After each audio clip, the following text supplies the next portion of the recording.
वाशी तालुक्यातील दशमेगाव शिवारात 485 किलो अफीम जप्त, एक आरोपी अटकेत. पोलीस अधीक्षक रितू खोकर यांच्या सूचनेनुसार स्थानिक गुन्हे शाखेचे पी.आय. विनोद विजय पवार व त्यांच्या पथकाने 11 फेब्रुवारी रोजी मिळालेल्या गुप्त माहितीच्या आधारे गुरुवारी कारवाई करत 485 किलो अफीम जप्त केली.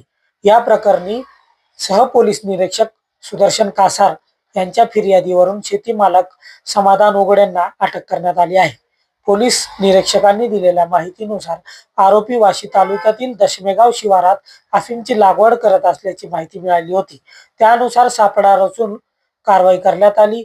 जप्त केलेल्या अफीमची अंदाजे बाजारभाव किंमत सुमारे 72 लाख रुपये असल्याचे सांगण्यात आले. आरोपी विरुद्ध NDPS कायद्यानुसार गुन्हा दाखल करण्यात आला असून पुढील तपास सुरू आहे. पोलीस अधीक्षक रितू खोकर यांनी धाराशिवच्या जनतेला आवाहन केले आहे की आपल्याकडे जवळपास कोणीही लपून छपून गांजाची अफीमची लागवड करत असतील तर त्यांची सूचना पोलीस प्रशासनाला द्यावी.